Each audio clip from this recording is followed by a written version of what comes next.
자, 오후에 함께 보실 하나님 말씀은 빌립보서 2장 12절과 13절 말씀입니다. 다 찾으셨습니까? 제가 받들어 읽겠습니다. 그러므로 나의 사랑하는 자들아, 너희가 항상 복종했던 것처럼 내가 있을 때뿐만 아니라 내가 없는 지금도 더욱 두려움과 떨림으로 너희 구원을 온전히 이루라. 이는 너희 안에서 역사하시는 분은 하나님이시기 때문이니 그분은 너희로 그분의 선한 기쁘심에 따라 뜻을 두고 행하게 하시느니라.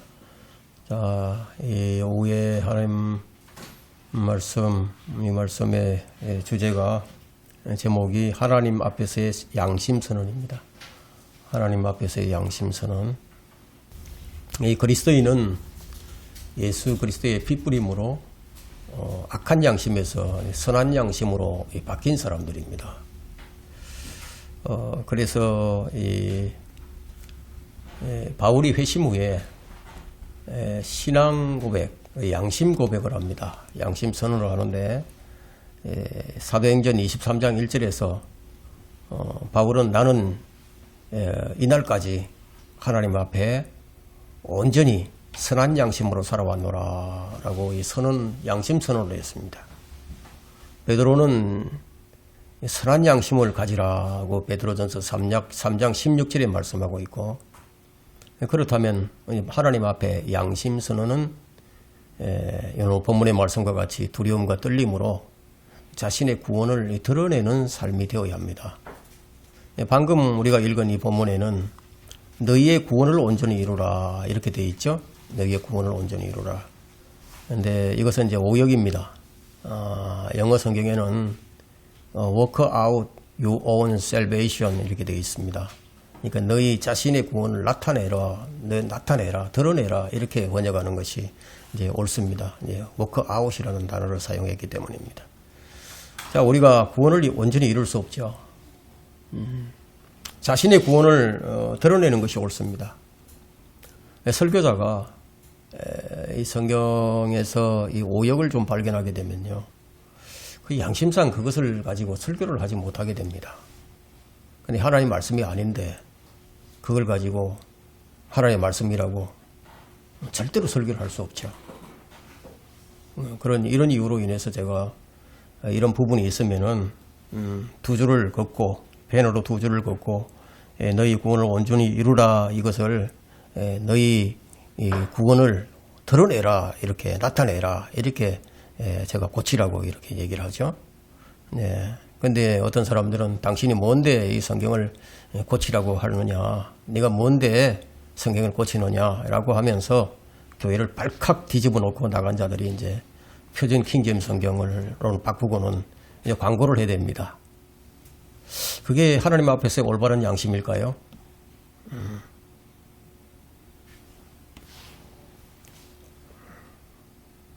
하나님 앞에서 올바른 양심이 도대체 무엇일까요? 자, 우리는 구원은 우리가 이룰 수 없죠. 우리는 몸의 구속을 기다리고 있는 것이 사실이지만 몸의 구속은 성령님께서 하시는 것이지 우리가 구원을 온전히 이룰 수 없어요. 주님께서 공중에 오셔서 우리를 부르실 때 그때 우리 몸이 주님의 몸과 같이 변화되어서 순식간에 주님께로 올라가는 것이 이 성령님의 사역이다. 성령님의 사역으로 이루어진다는 거예요. 우리가 할 수 있는 게 아니죠. 그래서 13절을 보게 되면은, 이는 너희 안에서 역사하시는 분은 하나님이시니 라고 해요. 있죠? 그리고 12절의 말씀이 무엇인지 정확하게 설명을 해줍니다. 이처럼 성경은 스스로 해석을 하는 거죠. 이 말씀은 구원받은 우리가 그리스도 안에서 우리가 어떻게 살아가야 하는가, 그것을 말하고 있습니다. 우리가 구원받은 것이 가장 중요하지만 구원받은 이후의 삶도 만만치 않게 중요합니다. 구원은 믿음의 결과죠. 그 믿음의 결과로 혼의 구원이 이제 주어집니다. 그래서 베드로전서에서 그런 말씀을 하고 있죠. 성경이 우리의 구원에 대해서 뭐라고 말씀하는지 우리 확인해 보는 것도 좋겠죠. 자, 베드로전서 1장 9절에 보면은요,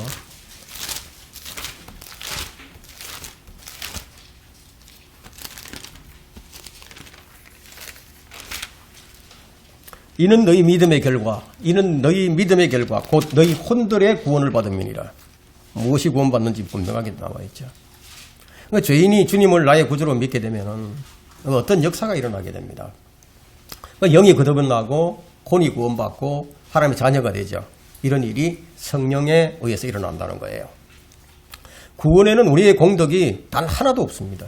전적인 하나님의 은혜로 주어지는 것이 구원입니다. 그런데 구원은 우리가 이루는 것이 아니죠. 가장 중요한 것이 믿음입니다. 그런데 믿음에 대한 오해가 많이 있습니다. 여러분의 이해를 돕기 위해서 로마서 1장 16절 한번 펼쳐보십시오. 로마서 1장 16절 한번 펼쳐보세요.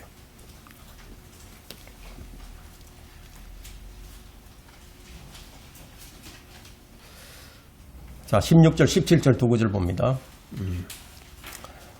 내가 그리스도의 복음을 부끄러워하지 아니하노니 이는 이 복음이 믿는 모든 사람을 구원에 이르게 하는 하나님의 능력이 됨이라. 첫째는 유대인에게요 또한 헬라인에게로다. 이 복음 안에는 믿음에서 믿음으로 이르게 하는 하나님의 의가 계시되었으니 기록된 바 의인은 믿음으로 말미암아 살리라 함과 같으니라.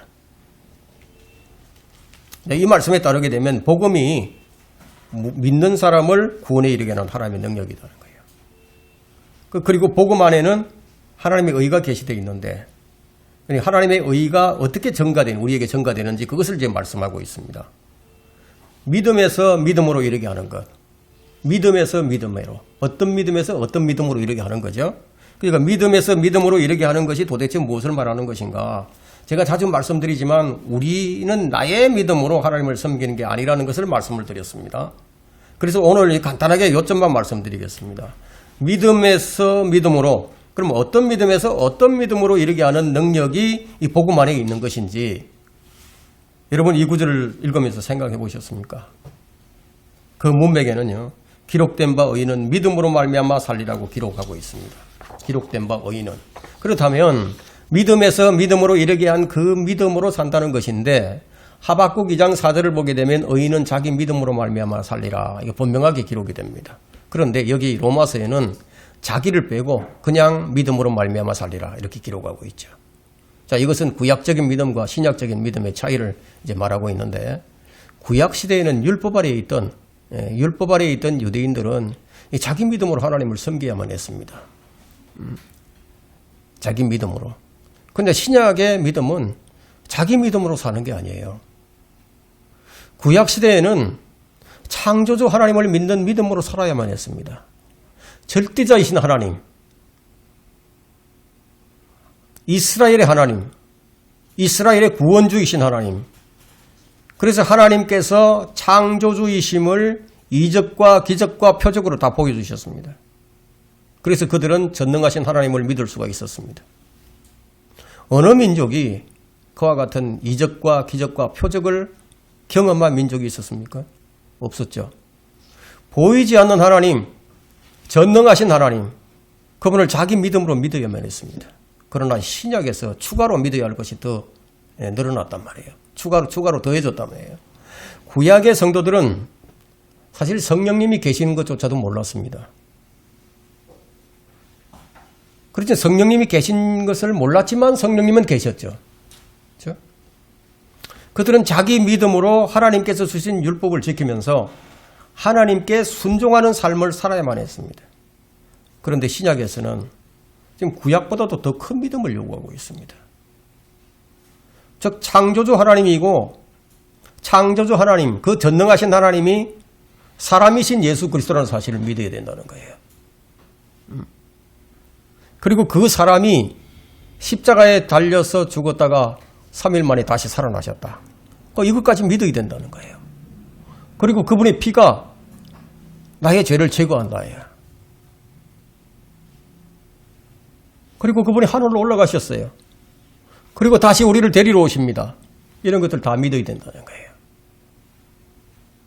이건 인간의 이성으로, 인간의 지혜로 믿을 수 없는 것이 사실입니다. 그런데 이 복음 안에는 그런 사실을 믿을 수 있는 하나님의 능력이 들어있다는 거예요. 이 일을 믿게 하시는 분이 바로 성령님이십니다. 우리를 일깨우시고 복음을 통해 우리의 죄인됨을 자각하게 하시고요. 죄에 대한 심판이 무엇인지 알게 하시고 우리 스스로 구원에 이룰 수 없는, 우리가 스스로 의롭게 될 수 없는 존재임을 알게 하시고 하나님의 의이신 예수 그리스도의 의를 전가받도록 역사하시는 분이 성령님이시라는 겁니다.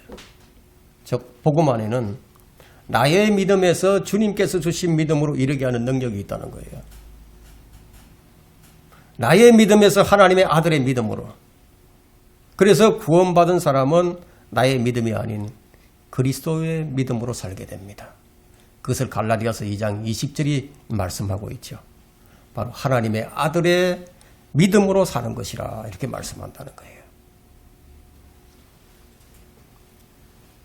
그래서 고린도 후서 13장 5절에서 너희가 믿음 안에 있는지 너희 자신을 시험하고 스스로 입증하라.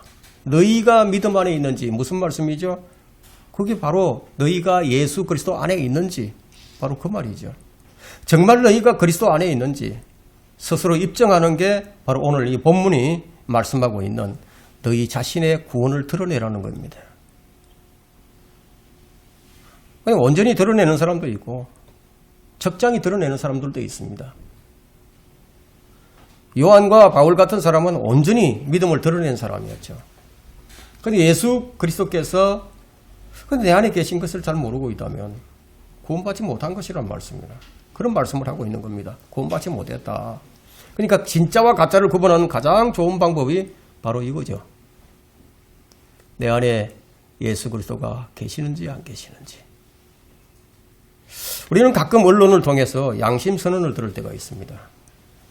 솔직한 고백. 솔직한 고백은 사회적 이슈가 되죠.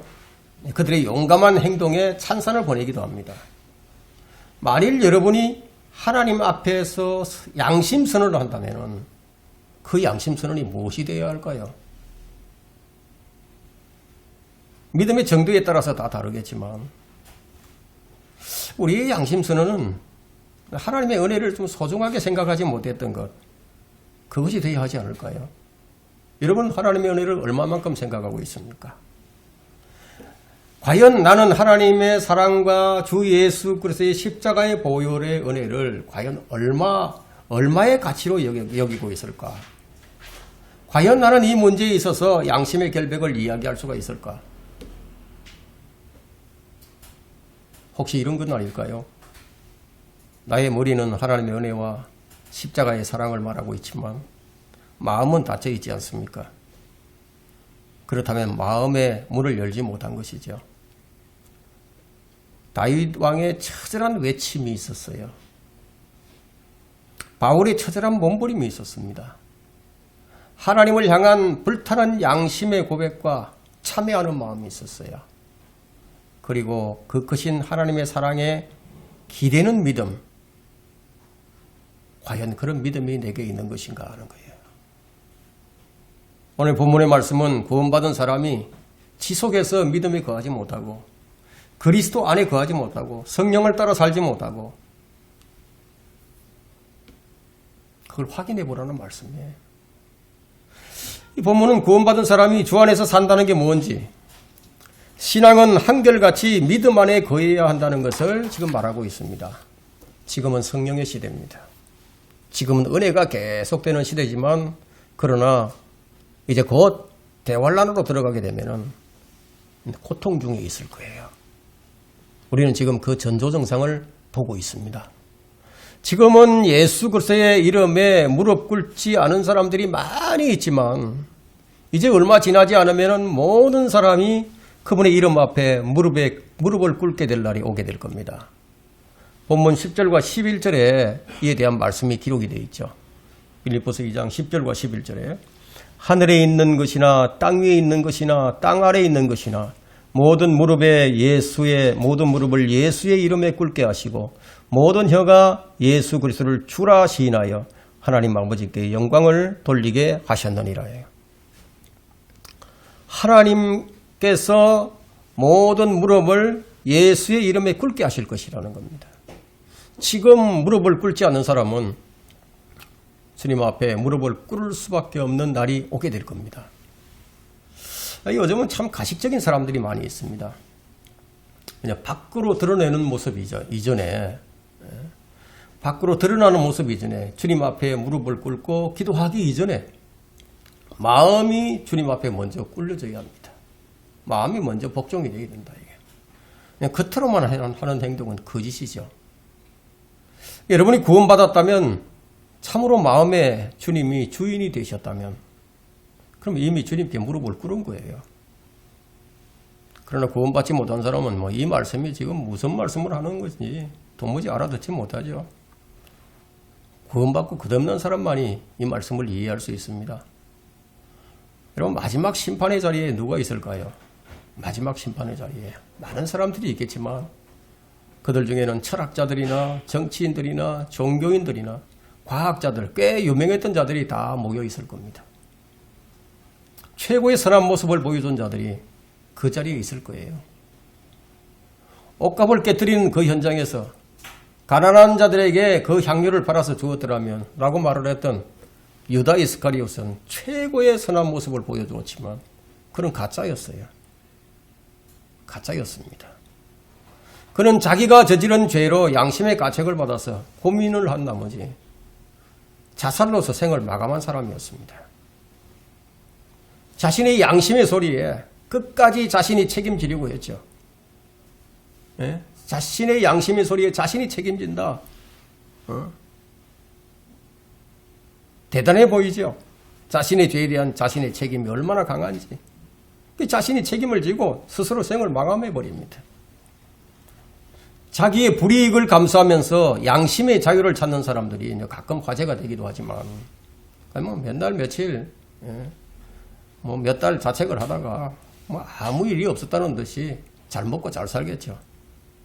그러나 유다 이스카리옷은 적어도 그렇지는 않았어요. 그는 자신이 주님을 배신했기 때문에 그 배신 때문에 괴로워하다가 스스로 목숨을 끊었습니다. 얼마나 양심적입니까? 그러나 주님께서는 자책하라고 말씀하지 아니하시고 회개하라고 말씀하십니다. 죄에 대한 책임을 스스로 지라는 게 아니라 양심의 문제와 삶의 모순을 주님께 가져오라는 것이죠. 주님께서는 그것을 지금 기다리십니다. 주님께서 말씀하시기를 수고하고 무거운 짐진 자들아 다 내게로 오라. 다 내게로 오라. 양심대로 살려고 하고 선행을 베풀려고 했던 이 자가 지옥에 갈 수밖에 없다는 것. 우리는 이 모델을 유다 이스카리옷에서 찾아볼 수가 있습니다. 지금 모두가 다 그쪽으로 향해 갑니다. 그게 카인의 길인 줄도 모르고 사람들이 생각하는 선의 가치관이 하나님과는 얼마나 다른지 마치 동에서 서가 먼 것 같이 이제 바울과 같은 양심 선언을 어떻게 해야 하는지 우리가 이제 세 가지 주제로 나누어서 살펴보고자 합니다. 주 앞에서의 양심 선언 첫 번째, 우리의 구원을 완전히 드러내는 생활이라야 합니다. 12절 다시 봅니다. 빌립보서 2장 12절. 그러므로 나의 사랑하는 자들아 너희가 항상 복종하였던 것처럼 내가 있을 때뿐만 아니라 내가 없는 지금도 더욱더 두려움과 떨림으로 너희 구원을 드러내라. 나타내라. 이게. 여러분이 구원을 받으셨다면 그분을 분명히 주라고 고백을 했을 겁니다. 그렇다면 여러분이 주라고 고백했던 그분이 누구신지 그분을 드러내는 것을 삶으로 입증하라는 겁니다. 삶으로. 여러분의 대적이 누구입니까? 여러분을 힘들게 하는 존재가 누굽니까? 무엇이 여러분을 힘들게 하고 두렵게 만듭니까? 여러분의 주가, 여러분의 주인이 분명히 창조주이시고 그분은 모든 전쟁에서 이기신 분이신데 그분은 길을 만드시는 분이고 그분은 기적을 만드시는 분이고 그분은 약속을 지키시는 분이고 그분은 무엇이든지 할 수 없는 못하는 일이 없으신 분이신데 그분이 나의 주인이시라면 그게 확실하다면 그럼 왜 그런 환경에서 그런 상황에서 그 상황을 밟고 일어서지 못하느냐는 거죠. 직장에서 돈 앞에서 명예 앞에서 세상의 그 어떤 가치 앞에서 나는 나의 구원을 드러내며 주의 말씀으로 주의 말씀에 순종하며 살 것이라고 말을 하면서 왜 일어서지 못하느냐는 거예요. 여러분, 진리 안에 거하면 자유가 있다고 했습니다. 여러분을 올가매려고 하는 것에서의 자유. 그것이 여러분의 직장이 될 수도 있고 물질이 될 수 있고 사람의 평가도 될 수 있습니다. 나는 그것과 무관한 사람으로 사는 이런 삶이 자신의 구원을 드러내는 삶입니다. 말하자면 자신의 구원의 가치를 입증하는 삶이죠. 그럼 사람이 자신이 받은 구원이 얼마만큼 가치가 있느냐에 따라서 나타나는 것도 달라지겠죠. 어떤 사람은 500원짜리 가치를 여기면 500원짜리만큼 나타낼 거고, 어떤 사람은 1000억, 만억, 1조 이렇게 여긴다면 그 정도로 나타낼 거고, 또 믿음의 분량에 따라서 다 달라지겠죠. 에베소서 2장 8절과 9절에는 너희가 믿음으로 말미암아 은혜로 구원을 받았으니 이것은 너희에게서 난 것이 아니요 하나님의 선물이라. 행위로서 된 것이 아니니 아무도 자랑하지 못하게 하려 하십니다. 그래서 구원은 선물이에요. 행위에서 난 게 아닙니다. 이렇게 받은 구원은 구원받은 자가 하나님 안에서 어떤 생활을 할 수 있는가, 얼마나 그 구원을 가치 있게 사용하느냐, 이것을 지금 성경이 말하고 있습니다. 구원을 온전히 이루어야 한다면은 어떻게 되겠어요? 우리가 구원을 온전히 이루어야 한다면은 그냥 행위 구원이 될 수밖에 없겠죠. 우리가 주 안에 있다면은 구원을 받기 위해서 살아가는 것이 아니에요. 또한 구원을 지키기 위해서 사는 것도 아닙니다. 구원을 받았기 때문에 구원받은 자답게 살라는 거예요. 구원받았다는 것은 이미 주님의 사랑 안에 있다는 겁니다. 이미 주님의 은혜 안에 있다는 겁니다. 그리스도인의 삶에는 법칙이 있습니다. 구원이 삶의 증거로 나타나야 하는 거죠. 그 나를 사용하는 게 아니라 주님의 사랑과 은혜와 능력이 사용되어야 하는 법칙이 그리스도인의 삶의 법칙입니다. 이것이 우리 안에 능력으로 나타나기 전에 우리가 먼저 움직여서는 안 되는 거예요. 이 은혜의 사랑과 능력이 나타나지 않게 되면은 내가 드러나기 때문에 내 자신이 드러나 버립니다. 그 자기 행위를 자랑을 하게 되죠. 내가 이런 일을 했다. 나는 이런 일을 했다.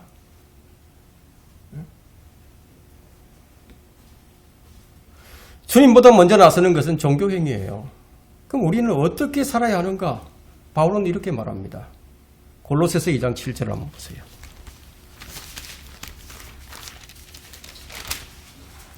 골로새서 2장 7절에요. 제가 제 생각을 제가 묵상하고 얻은 것을 얘기하는 것보다는 성경 말씀으로 찾아서 여러분들에게 제시하는 것이 더 정확합니다. 골로새서 2장 8절을 보세요.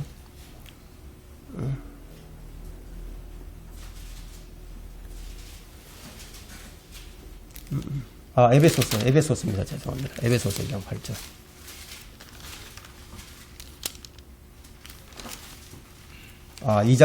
죄송합니다. 골로새서 2장 7절인데 제가 잘못 얘기했습니다. 골로새서 2장 7절. 그분 안에 뿌리를 내리고, 그분 안에 뿌리를 내리라고 하고 있죠. 그분 안에 뿌리를 내리고 세움을 받아 가르침 받은 대로 믿음 안에서 확고히 되어 그 안에서 감사함을 넘치게 하라. 믿음 안에서 감사함이 넘치게 하라는 거죠. 근데 믿음이 없는 사람들 보면 믿음 밖에서 감사를 하며 살아갑니다. 그런데 문제는 이제 구원받은 사람이 근데 믿음 없는 사람처럼 산다는 게 문제예요. 제가 이제 성경대로 믿는 사람들의 대열에 선 후 한 가지 발견한 문제점이 뭐냐면은 왜 성경적 지식은 쌓여만 가는데 그런데 믿음이 없는 사람처럼 사는 것을 발견한 겁니다. 주의 말씀으로 위로가 되고 주의 말씀으로 능력이 되고 모든 것을 능히 감당하게 하시는 것에 대한 감사가 없다는 거예요. 좋은 직장에 들어갔다, 월급이 올라갔다, 병이 나왔다, 작은 집에서 큰 집으로 이사를 갔다, 이런 것들이 있을 때는 감사가 있는데,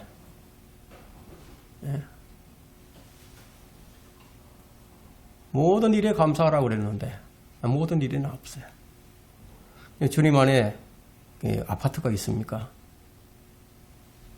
주님 안에 좋은 직장이 있습니까? 주님 안에는 그분의 사랑과 은혜와 희락과 감사와 기쁨과 찬양이 있습니다. 우리는 그분 안에 뿌리를 내려야 됩니다. 그런데 그분이 우리 안에 계십니다. 우리 안에 계시는데 자, 우리가 어떻게 해야 하느냐? 에베소서 3장 20절 보세요.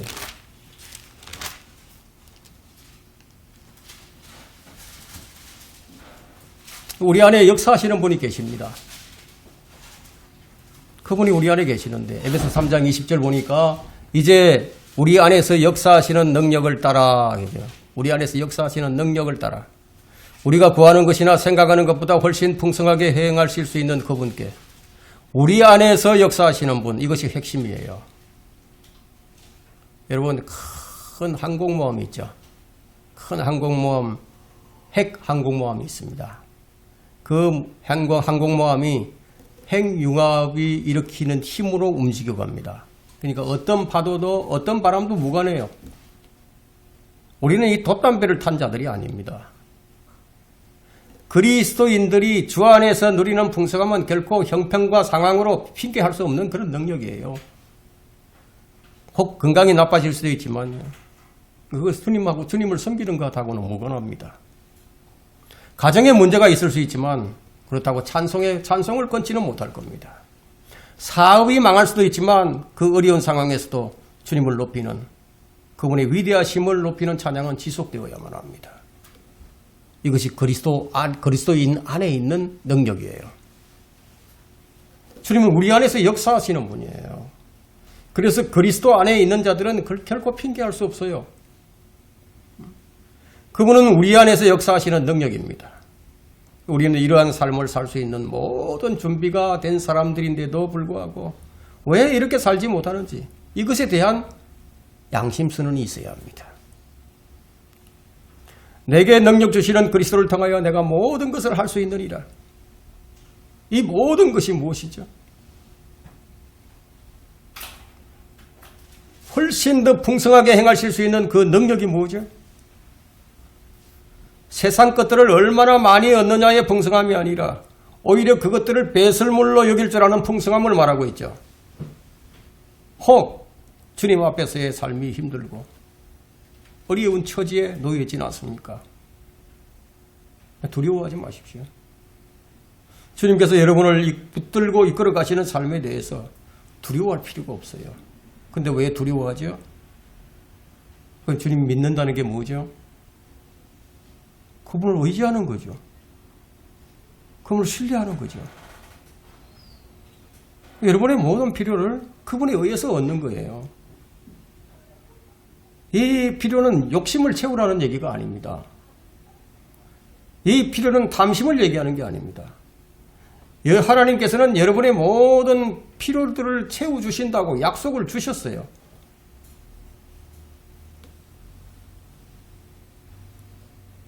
성경이 사실이 아니라는 사람들이 주님 앞에 서게 될 때 무엇을 알게 될까요? 아, 성경이 사실이었구나. 아, 이 말씀이 사실이었구나. 그렇지만 때가 늦었습니다. 때 늦은 후에죠. 지금 무릎을 꿇지 않는 사람들은 결코 이런 일이 없으리라고 생각을 하겠죠. 나는 예배당 잘 나오고 있는데, 나는 봉사도 잘 하고 있는데, 그게 아니라는 거예요. 온전히 복종하라는 겁니다.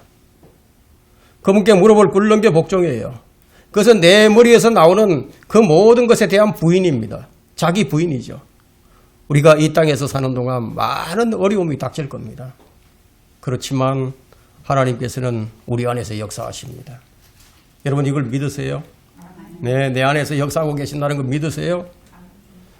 어쩌면 다니엘의 세 친구처럼 용광로를 통과해야 할지도 모릅니다. 그러나 우리는 함부로 먼저 발을 떼지 말아야 합니다.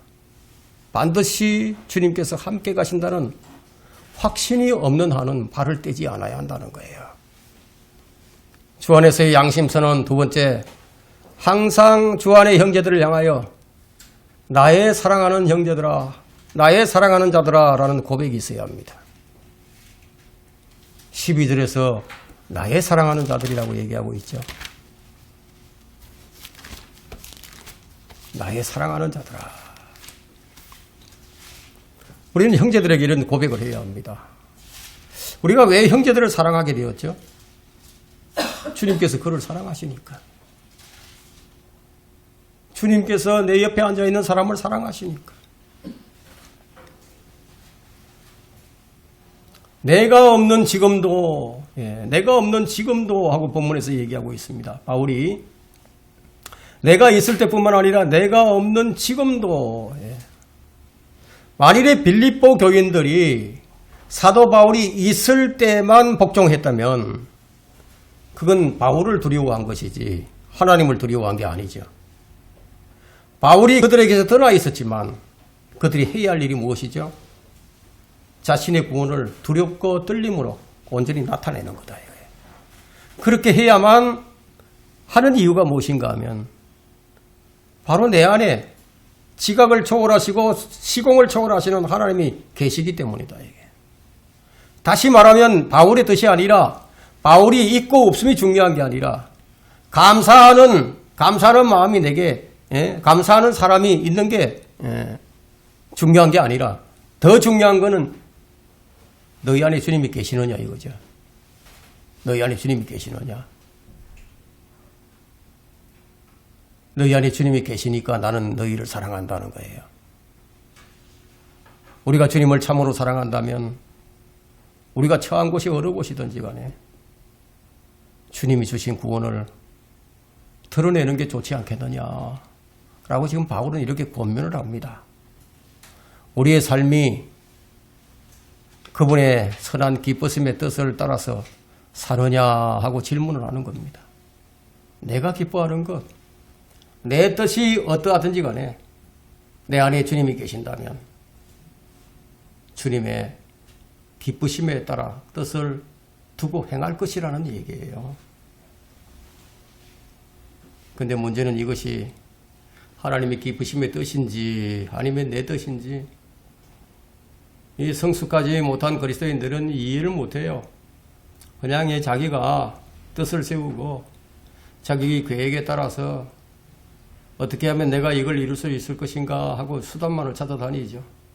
마음에 자기 뜻을 자기 뜻과 자기 계획을 다 정해놓고 하나님 내가 이게 필요한데 이거 좀 해주십시오. 보통은 이렇게 하죠. 우리가 사는 동안요 어렵고 힘든 일이 참 많을 거예요. 우리 원수들이 너무 많아요. 그 원수들이 여러분을 넘어뜨리려고 하는데 여러분의 호감이 갈 만한 것을 어떤 것을 가지고 와서 여러분을 넘어뜨리려고 할 겁니다. 이 마귀는 삶에 꼭 필요한 것으로 여러분을 넘어뜨리려고 합니다.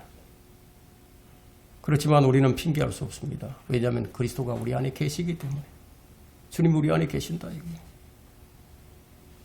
아담과 이브는 모든 것이 완벽했어요. 그렇지만 마귀에게 넘어졌어요.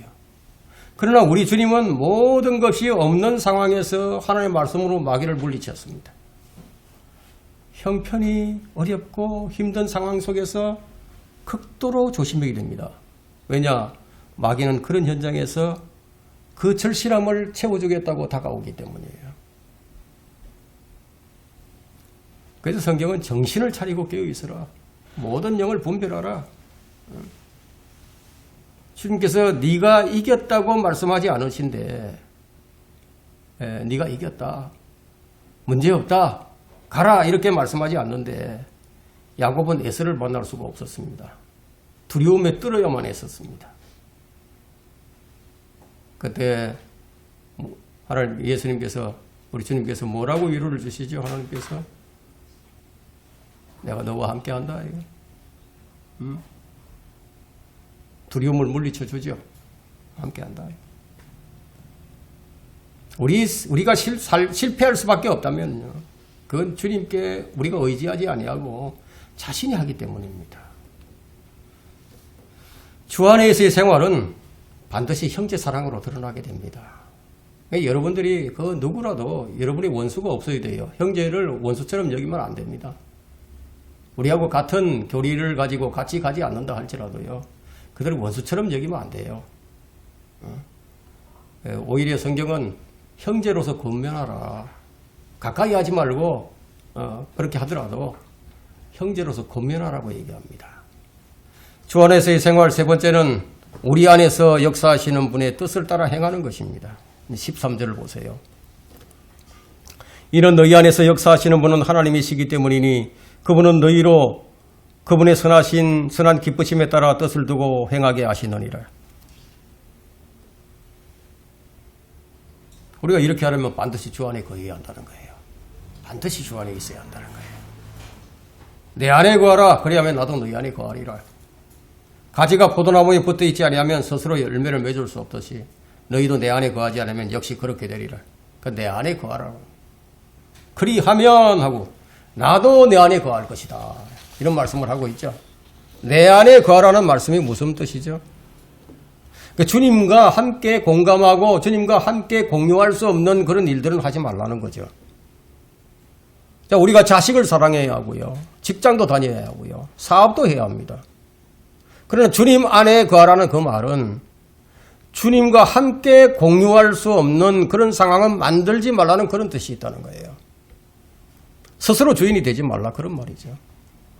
주님과 분리되는 그런 상황을 만들지 말라는 거예요. 주님 안에 거한다는 건 언제나 주님과 함께 공유하는 것을 얘기하는 거예요. 왜 오늘날 목사의 설교가 세상 지향적이고 인본주의가 되었는지 아십니까? 하나님을 사랑하는 곳으로 이끌지 아니하고 회중들이 자기 자신을 사랑하도록 설교를 이끌어갑니다. 맞춤형 설교죠. 그게. 회중들의 입맛에 맞게 그래서 목사들이 회중의 요구에 타협을 해버립니다. 이 스테반은 왜 순교를 했죠? 바울은 왜 순교를 했죠? 우리 주님은 왜 십자가에 못 박혔죠? 제자들은 왜 다 순교를 했습니까? 근데 왜 교회는 타협을 해야 하죠? 교회가 왜 정치 집단이 되어야 하죠? 교회는 세상을 얼마나 단절하나에 달려 있습니다.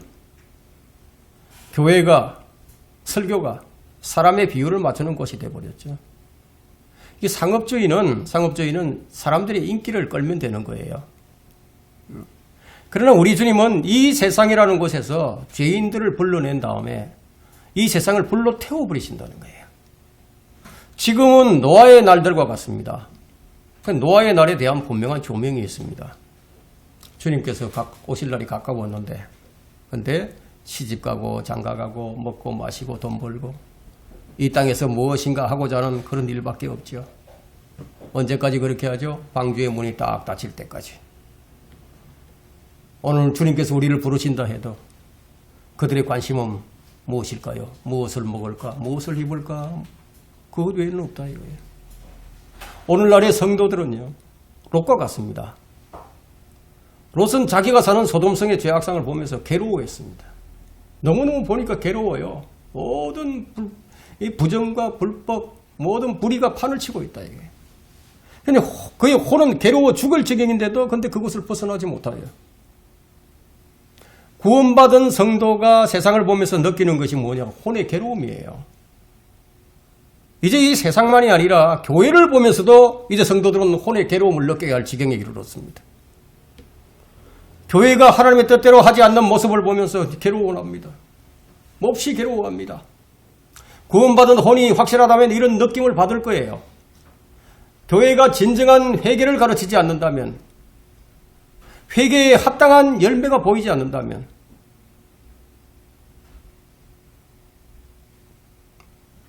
우리 이런 마음을 가지게 된다는 거예요. 혼이 괴롭죠. 사람들이 좋아하는 말씀만을 전하는데 근데 살리는 말씀은 없고 치료하는 말씀도 없어요. 여러분 청중들의 요구가 뭔지 아세요? 지금의 청중들, 지금의 회중들, 지금의 교인들이 무엇을 원하는지 아세요? 이사야가 이미 예언을 다 해두었습니다. 이사야 30장 10절 한번 보세요. 무엇을 원하는지. 이사야 30장 10절.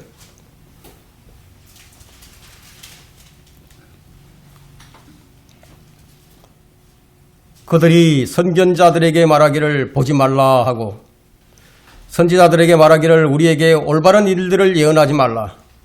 우리에게 부드러운 것들을 말하고 거짓된 것들을 예언하라. 이게 청중들의 요구서입니다. 하나님의 말씀은 말씀을 듣는 사람이 영적으로 어디가 병이 났고 지금 어디가 허약하고 다 진단을 해냅니다. 그래서 말씀이 수술을 합니다. 하나님의 말씀은 살아있고 능력이 있어 양날이 서 있는 어떤 칼보다 예리하여 혼과 영 그리고 관절과 골수를 찔러 가르고 마음의 생각과 의도들을 판별한다고 했죠. 그럼 여러분의 연약함과 질병을 치료받기를 원한다면 하나님의 말씀을 잘 듣고 잘 적용을 해야 됩니다. 약방에서 환자가 약방에서 좋은 약을 탔어요. 근데 그 약을 안 먹습니다. 환자가 명예 진단을 받았어요. 근데 그걸 안 믿어요. 적용을 안 합니다. 참 어리석죠. 지금 오늘날의 교인들이 그렇다는 거예요. 그런 사람들은 자기가 변질된 것을 몰라요. 하나님의 말씀을 잘 적용을 하지 못합니다. 근데 바른 성경을 가졌다고 큰 소리를 치는데 근데 상식 이하의 삶을 살아갑니다. 세상 사람도 잘하지 않는 비인간적인 사고를 합니다. 최소한의 그리스도인의 요건이 뭔지 아세요? 하나님 말씀에 순종하는 거예요. 순종. 그래야 강건해집니다. 오늘 이 본문의 말씀은 건강한 그리스도인의 생활상을 얘기하고 있습니다. 성도들이 하나님의 말씀을 외면하는 이유가 뭔지 아십니까? 적용을 잘못하기 때문이에요. 적용을 잘못합니다. 자신을 세우는데 근데 이 성경이 이제 하나도 도움이 안 되니까 자기의 좋은 쪽으로 다 적용을 한다는 거예요. 자신의 유익을 채우는데 전혀 도움이 되지 않거든요. 무릎을 꿇지 않는 겁니다. 그게. 인간은 자기 좋을 대로만 살려고 합니다. 그것 때문에 울고 그것 때문에 웃고 채워지지 않는 것 때문에 힘들어하면서 내면으로는 아예 혼의 괴로움이 있지만 그냥 싹 무시하고 그냥 롯과 같이 어쩔 수 없이 하면서 사는 거예요. 어쩔 수 없이. 그런데 성경은 우리 안에서 역사하시는 분의 능력을 드러내라고 지금 말씀합니다. 드러내라. 주 안에서의 생활은 뭐냐? 새로운 피조물로서 생명의 새로운 가운데 생하는 것이에요. 여러분 사무엘상 6장을 한번 펼쳐보십시오.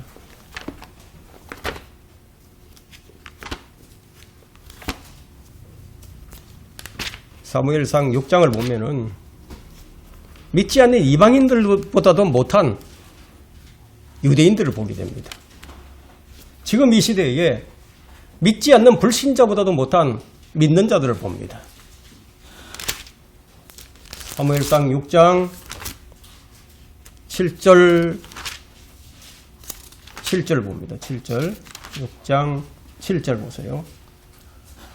그러므로 이제 새 수레를 만들고 멍에를 맨 적이 없는 젖나는 암소들을 끌어다가 소들을 수레에 메고 그 송아지들은 그들에게서 떼내어 집으로 데려올지니라. 그리고 12절 보세요.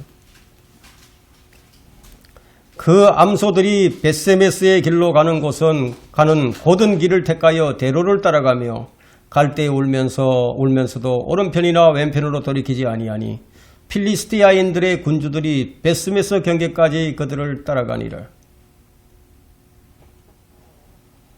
하나님을 모르는 이방인들조차도 그 언약궤를 다루는 데 있어서 하나님을 어떻게 모셔야 할지를 알았다 이거예요. 새 수레를 만들었어요. 이전에 사용하던 수레가 아니었어요. 주 안에 살고 있다는 것은요, 이전에 사용하던 수레를 사용하라는 게 아닙니다. 이전에 나를 사용하라는 게 아니에요. 이전에 메었던 내 멍에는 세상 것들이었지만 이제 주님과 함께 새 멍에를 맵니다. 이전에는 세상 것을 끌고 다녔다면 이제는 하나님의 말씀에 끌려갑니다. 새 수레를 끄는 거예요. 주님의 멍에는 쉽고 가볍다고 했습니다. 전내나는 암소 둘, 새 수레를 끌면서 울어요. 오르나 치우치자니 곧장길을 갑니다. 이 암소들은 멍에를 맨 적이 없었어요. 처음 매는 거예요. 이처럼 주님의 길을 가는 게 눈물의 길일 수도 있어요. 왜 멍에를 씌우죠? 혼자 이리 뛰고 저리 뛸까 봐 그걸 억제하기 위해서 멍에를 씌우는 거죠. 주님께서 왜 우리와 함께 멍에를 메시는지 아세요? 그건 내 안에서 벗어나지 말라는 거예요. 나를 떠나지 말라는 거예요. 그래 함께 매는 거예요. 썩어질 우리 육신은 자꾸만 옛날로 돌아가고 싶어 하는 거죠. 그래서 옛날의 즐거움이 진짜 즐거움인 같아요. 여러분 우리가 무엇 때문에 울어야 합니까? 자꾸만 뒤를 돌아다보는 내 어리석은 상태를 보면서 우리는 울어야 한다. 이게. 자꾸 옛날을 그리워하는 타락된 내 마음 때문에 내가 울어야 한다는 거예요. 그러니까 이건 뭐죠? 불순종 때문에 우리가 울어야 한다는 겁니다. 그래야만 주님 지시하시는 길로 갈 수가 있는 거예요. 이전에는 우리가 무엇을 순종해야 할지 몰랐어요. 그저 내 생각대로 자기 생각대로 살았어요. 주님의 몸된 교회의 지체들을 위한 참된 사랑과 또 기도와 안타까움, 때로는 마음을 안타깝게 하죠. 우리는 끝까지 섬기는 위치에 있어야 합니다. 우리는 끝까지 종의 위치에 있어야 합니다. 하나님 한 분만 존귀함이 되는 그것을 바라는 그 소원 외에는 결코 다른 것이 없어져야 된다는 거예요. 주 안에서의 진정한 자유와 기쁨을 맛보려면요. 마음속에 세상을 사랑하는 그 세상 것들을 다 버려야 된다는 거예요. 그러니 주님 안에서의 생활은 자유가 있어요. 근심이 없어요. 염려가 없는 생활입니다. 말씀을 정리하겠습니다. 그리스도 안에서의 삶은 복종의 삶입니다. 복종. 내가 항상 복종하였던 것처럼 복종의 삶입니다. 이렇게 하면 겸손한 사람이죠. 그죠? 복종하는 사람은 겸손이죠. 보아스가 룻을 위해서 이삭을 떨어뜨립니다. 일부러. 예? 그 이삭을 주우려면 어떻게 해야 됩니까? 머리를 숙여야 되죠. 땅에 엎드려야 됩니다. 룻기 2장 16절에는 또 그녀를 위하여 일부러 한 점씩 떨어뜨리고 그것을 남겨두어 그녀로 죽게 하며 그녀를 꾸짖지 말라 하더라. 우리가 주님 말씀에 복종하려고 하면 이 두려움이라는 존재가 손님처럼 내게 다가옵니다. 마치 모든 것을 다 잃어버릴 것만 같은 그런 이 두려움이 이제 온다 이거예요. 그게 마귀가 주는 거거든요. 왜 이 말씀을 우리에게 주십니까? 주 안에서의 겸손이 무엇인지 배우도록 하신 거예요. 그러니까 우리가 엎드리면요. 그게 양식이 한 점씩 떨어집니다. 우리가 엎드리면 허리를 숙이지 않는 사람은요. 엎드리지 않는 사람은 복종이 없는 사람은 주 안에서의 영적 양식을 얻을 수가 없습니다. 이 낮아진 위치는 주님께 책망받는 위치가 아니에요. 오히려 그 낮아진 위치에서 주님의 사랑과 은혜의 담비가 공급된다는 거예요. 그럼 왜 배부르지 못하느냐? 교만하기 때문에. 머리를 빳빳이 들고 있으니까. 이삭을 줄 생각을 안 해요. 엎드리지 않습니다. 굴복하지 않습니다. 무슨 일이 있으면은 무조건 엎드려야죠. 무조건 엎드려야죠. 여호수아가 아이성의 실패를 통해서 하루 종일 엎드려 있었습니다. 굴복하지 않아요. 이거 심각하게 들으셔야 됩니다. 주님을 계속 우리가 누리기를 원한다면 늘 겸손해야 되는 거예요. 한 번만 하는 게 아니라 늘 겸손해야 돼요. 여러분의 생각을 붙들고 생각대로 살려고 하는 이 추구를 여러분이 죄로 여겨야 된다는 거예요. 여러분 언약궤는 뭘로 만든지 아십니까? 언약궤 시팀나무로 만들었어요. 시팀나무. 이 시팀나무. 근데 시팀나무로 만들었지만 그것을 안과 밖을 다 순금으로 쌌어요. 순금을 입혔어요. 자, 우리는 시팀나무처럼 나무로 만든 언약궤에 얻어갔습니다. 이 나무라는 것은 불에 약하죠. 불에 쉽게 타버립니다.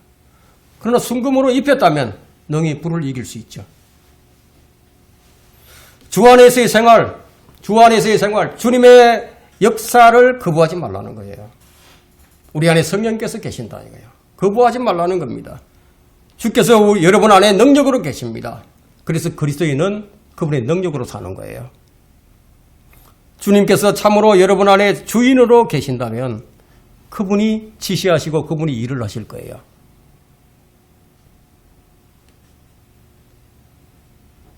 우리는 주 안에서 살아야 합니다. 우리 생각으로 사는 게 아니에요. 우리 주님께서 우리의 모든 삶의 근거가 되는 생활, 이것이 바로 그리스도 안에서 사는 생활입니다. 설교를 마칩니다.